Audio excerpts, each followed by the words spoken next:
So welcome to video three of our new Coach Quick Start series. I got something in my throat. Today we're going to be talking about following. Now, I know in the previous video we discussed the 4 vital behaviours and one of those was inviting, but there is absolutely no point in inviting unless you've got people to invite. And the way I'm structuring these videos is that you're doing it in a sort of a sequence that makes sense. So first and foremost, you need to understand how you can build a following of people who are going to be engaging with your content and who are hopefully going to be thinking, I want what she's got. Not all of them will, but some of them will. So first of all, what I encourage you to do is to get a pen and paper. I think with writing, it seems to open up the sort of creative aspects of your brain more. And literally brain dump. What makes you you? What makes you unique? What do you struggle with? What are you good at? And what are your interests and hobbies? What are the brands that you like? What are the places that you like to eat at? Because these are going to help you find hashtags to follow and engage with and brands to follow and engage with. But they're also, if you're on Facebook, then it's going to give you an idea of the sorts of groups that you might want to join in order to make friends with people. And that's all you're doing at this stage. You're just making friends with people. Now, for me, for instance, my hashtags are things like single mum alive, because I'm obviously single. I don't tend to use the divorced hashtags because I find people who use divorced, they've got like this really anti thing about men. It takes 2 to make a marriage. It takes 2 to make a marriage break. I don't play the blame game. It's just not part of my thing. So I tend to avoid the divorced hashtags, but certainly single, menopause, so menopause warrior, menopause health, lose belly fat. It's a common thing with menopause, for instance, or a woman of my age. And actually throughout the age groups, most people want to lose some belly fat. So I tend to use lose belly fat. I'm a nature lover. I'm an ocean lover. I'm a bit of an eco warrior. I love animals. For me, I'm not a big shopper, but I do like things like Sweaty Betty. I like Yoga Rebel London. I don't go out very often, but you know, if there are places that you go out to, like one of my favourite London restaurants is Quaglino's. So I might do hashtag Quaglino's. Or what I would do when I'm built, so let's break this down. Do your list first. So it's like a struggle web. Do what defines you. So for me, I'm single, menopausal, mum of 2 teenagers. I'm a homeowner. I am a nature lover, ocean lover. I love scuba diving. I like adventure things. I love zip wiring. I love canyoning. I love bouldering. I love all that sort of stuff. I love beach life. Dump what makes you you. And for me, when I started coaching, I was incredibly shy. I didn't have a sense of purpose. So I would also put those things on my struggle web, because for me now, I'm still writing for Kate as she was before she became a coach, not the Kate that I am now. So, you know, you're in your early days. So what are your struggles that you're dealing with? Is it to find time to build a business around life? Is it to work out who you are? Is it just to prioritize your own health? That was one of mine, actually, to make time to prioritize my health, because I was literally running on fumes for years. It was awful. And I didn't realize how bad it was until I actually stopped doing it. So work out what it is that defines you. But when we're going into the brands and like restaurants and things like that, what I would suggest is that you don't necessarily follow the restaurant. So for me, like Quaglino's, I love the restaurant, I love the food, but I'm not going to follow Quaglino's, but I am going to go onto their followers, or ideally some of their most recent posts, and I'm going to then see who's commenting, and then I'm going to follow those people who are commenting, because they are active users of social media on Instagram. However, Now, this is a little bit of a caveat. As a newer coach, and if you've not got a very large following already, there are two ways of looking at this. I know coaches that have made a 6-figure income and they've had less than 3,000 followers because they've worked the business really, really well. And you are better to have a smaller amount of engaged followers than you are a large amount of non-engaged followers, because non-engaged followers, they're just a waste of space. They're cluttering up your feed.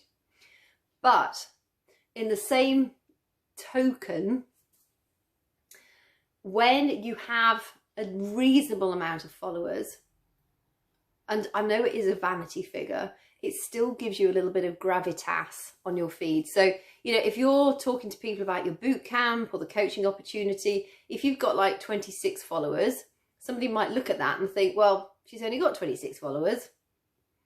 Probably not going to take that too seriously. So in the earlier days, I recommend my coaches get quite strong on your following. Now, you won't be able to begin with, if you've not been following a lot of people regularly, you don't want to be following more than sort of 20 to 30 people an hour, because you'll get booted off by Instagram. They'll block you. And if that happens, don't panic. Just do not do that behavior for another 24 hours, and then you'll be let back in to do that behavior again. But I just feel, having been there myself, that once you've got a certain amount, sort of like 4,000, 5,000 upwards, you start to feel like, yes, got a bit of an account going here, and it gives you a bit of gravitas. I would never ever buy followers, because you can tell. I mean, I go onto like accounts, I think, wow, she's got like 80,000 followers, that's amazing. And you go down because like she's into health and fitness, so she's great, she's not in Beachbody. Never ever follow the followers of another Beachbody coach. It's just like bad form. But you know, if somebody else is out there and they've, you know, they're in the health and fitness world, I'm looking at their followers, and they're all like men from India. So clearly she's bought those followers. They're not engaged followers. They're just like, she's paid somebody for her followers.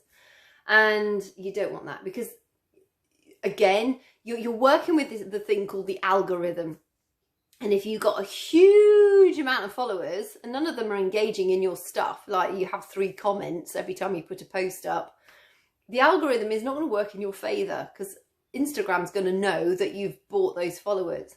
So it's a fine balance. But in the early days, I do recommend, you know, you try and follow, as a new coach, try and follow 100 people a day, but do it in increments. So when you go to the toilet, just follow 10 or 20 people. You know, you probably go to the loo 5 times a day. So literally just follow 10 or 20 people when you're on the loo. I will go into how I create collections on Instagram in more detail in another video. I don't want this to become like a social media deep dive, but just on following. So for instance, so Quagley knows if I was a new coach, or Sweaty Betty, for instance, because that's, you know, that's a bit more on point because it's a brand, it's a fitness brand. I'd go into the Sweaty Betty account. I'm not going to follow Sweaty Betty. I'm just going to go to their followers, and I'm going to click through and look at the profile photos of the people I like the look of, and I'm going to follow them. And some of them will be private accounts, and some of them will be non-private, you know, public accounts. It doesn't matter. And I'm going to go through and I'm going to follow those people. I tend to follow 100 people each time, but then Instagram knows that I follow quite a lot of people, so that's not a problem. And, you know, you're following people because you have something in common with those individuals. That person who is on, say, that Sweaty Betty account, following Sweaty Betty, they, you know, you might think, ooh, but I don't even know them. Why would I follow them? They might think it's really weird. Social media is social media for a reason. It's social for a start. You'll get the odd person who will say, do I know you? They're not your tribe. Don't worry about it. The majority of people will not. I've probably had that 3 or 4 times, and I've got a lot of followers. So please don't worry about that. And those followers that I have, a lot of them I really engage with well. We've become friends. So don't feel it's just, you know, I think when we sign up as a Beachbody coach, you just think, I'm just following people because I want them to buy something from me. Don't see it like that. Follow people with a view to forming a relationship with those people, with a view to you being able to help them. Because if they like Sweaty Betty, the chances are they're into health and fitness. The chances are they need to lose weight. The chances are they need help to get healthy and fit. And you could be that answer to their prayers. You don't know that. They may not, you may not, but you might be. So I hope you understand the sort of the ethos and the, you know, the sort of the thought pattern, the thought process that goes behind that. Also with things like, you know, if you've got like a favourite brand of clothing, you can follow the followers of that favourite brand. But also, you know, if you've got like, I follow quite a lot of favourite DJs in the UK that I like, because I listen to them. I think they're funny and they've got a good, strong female crowd. A lot of the DJs that I follow, you know, are like that they run because they know they're supposed to run to keep themselves healthy. Some of them have done like fitness challenges. And so they're really good DJs to follow because a lot of people are following them for that fitness inspiration. And on those accounts, I do tend to, I'll go to like a post that they might have posted like 2 weeks ago, and I'll follow the people that have commented on that post because they're active Instagram followers. If you're using Facebook, then you want to find groups that are, you know, they have some interest that links with your interests. So for me, for instance, you could be part of a divorced mums group. Make sure it's not too doom and gloom. You could be part of, you know, if you're a solicitor, a solicitor mum group, scuba diving group, hiking group. You know, have a look, explore. To begin with, it might take a bit of trial and error. When you're in that group, because you'll obviously have to request to join, or most of them you have to request to join. Don't go in there and suddenly start friend requesting people. Go in there and read a few posts. You know, part of your daily activities to connect with people, as we'll go through with the business activity tracker that you might still not have seen yet, but we'll be doing as part of your daily action hour as well, is to connect with those people, and you'll be forming friendships. And then you can, you know, you can friend request people that you then like. Somebody might leave a comment and you think, oh, I could actually answer that. Or you may not have the answer, but you can support it. And so you're in that group and you're active within that group, and you're spending just a few minutes in that group daily. And I certainly wouldn't join too many groups, because otherwise you'll spend all your time in groups. And engaging with people is great, but it's not the most useful time of your business if you're really tight on time to build your business. But to begin with, you do have to follow request and friend request. So once you're in those groups in Facebook, what I would do, rather than friend requesting all the people in that group, is once you've started to friend request a few, then, and they've accepted your friend request, have a look at their friends. If they're public, go and invite 5 of their friends to become your friends on Facebook. And then you can start to build out your following on Facebook. I find Instagram is better for following rather than Facebook. I've got quite a few Facebook people now, but that's often they friend request me, and then I just send them a message asking if they're interested in what I'm doing. Most of them aren't, some of them are. Most of them are just up for getting their own friend numbers up. And you'll find on social media there's a lot of people that just want big numbers.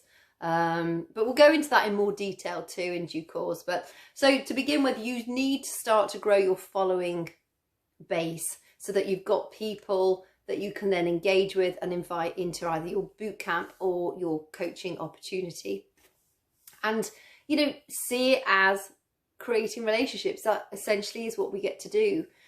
It's not about convincing or pushing or pressurizing anyone to do anything, but there's a lot of people out there who are waiting for you to show up in their feed, and they don't know you yet and you don't know them yet. So see it, please look at it like that, rather than thinking, I'm a Beachbody coach and I need to try and get people into my Beachbody group. Because when you're coming at it from that angle, you've already got fear, you've got resistance, and you're going to be thinking, what do I say to these people? Just remember that you're human and that they're human. And when you've reached out to them, You've sent them a follow request. They accept it. That's brilliant, because the next thing we do is we send, hey, thanks so much for following me.